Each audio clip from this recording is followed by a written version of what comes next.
Olá, estudantes da segunda série. Neste vídeo nós vamos falar sobre as lutas. Você se recorda de como que elas surgiram? Consegue lembrar como que as lutas surgiram? Sabe quais são as suas classificações? Elas são classificadas de alguma forma. Você sabe dizer quais são elas? Ou então, conhece alguma curiosidade de qualquer ou algum tipo de luta? Vamos ver isso agora. A definição de luta é que são disputas em que os oponentes se utilizam de técnicas e estratégias para o desequilíbrio, golpes, imobilização ou exclusão para o desenvolvimento de ações de ataque e de defesa. Ou seja, eles vão se apropriar dessas técnicas e estratégias para tentar vencer o adversário com todas essas opções aqui que a professora colocou.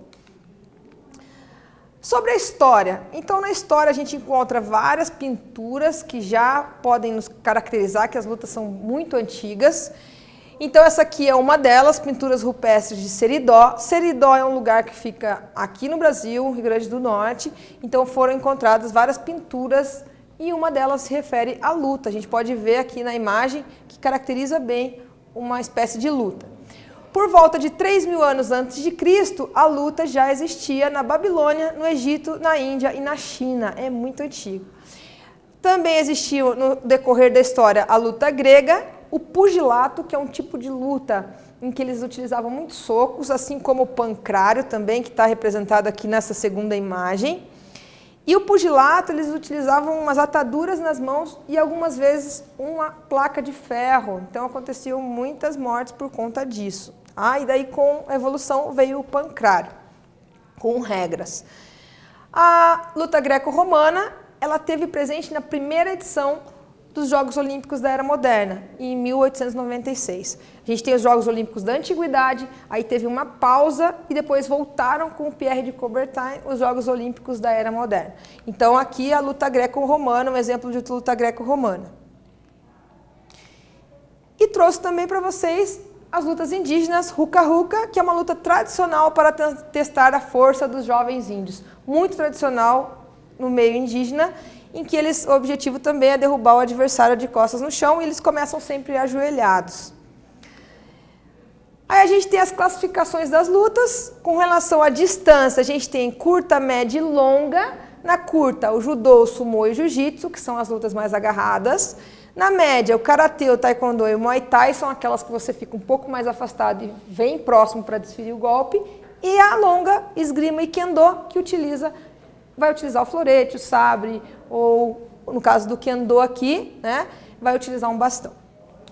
Também para desferir o golpe no adversário.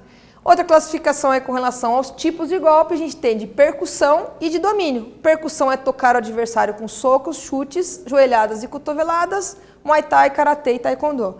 E de domínio, agarrar e imobilizar o adversário utilizando chaves, imobilizações e estrangulamentos, o judô e o jiu-jitsu. E também a última classificação com relação ao surgimento histórico, ocidentais e orientais. Então, no ocidental, provém do pancrário e do pugilato, berço na Grécia e em Roma. E as orientais que têm o desenvolvimento de técnicas de respiração e combate e surgiu na Índia. Alguns nomes, tá? Os significados dessas artes marciais. Tem Aikido, que é o caminho da harmonia, Judô, o caminho nobre, Jiu-Jitsu, a técnica nobre, Karatê, o caminho das mãos vazias, Kung Fu, aquele que é muito habilidoso, Taekwondo, o caminho das mãos e dos pés, e Tai Chi, grande absoluto supremo. Aí temos o boxe olímpico, que o lutador derrubado ele tem 10 segundos a partir da queda, né? E o oponente tem que ficar longe, então levou o nocaute, tem que ficar longe, e se chega a 10 segundos da contagem do árbitro, out, ele está fora. Tá? É obrigatório contar até 8, se o atleta ele levantar e cair de novo, continua a partir do 8. E para finalizar, os gladiadores, que é uma espécie de luta também, né, uma forma de luta também, que é uma cultura romana em que criminosos, escravos e prisioneiros de guerra entretinham a plateia. E o objetivo era conseguir a rudes, que era uma espada de madeira que ia dar liberdade para eles. O polegar e controvérsias quer dizer com relação a pessoa viva ou morta na hora da luta. Então, eles perguntavam, o responsável perguntava para a plateia e eles levantavam o dedo ou então abaixavam, tá? E daí essa controvérsia, tá? Muitas vezes o polegar para cima significava vida e para baixo, infelizmente, morte. E existem essas controvérsias com relação a isso. Então, nesse vídeo nós falamos sobre as lutas. Eu espero que você tenha gostado e até breve.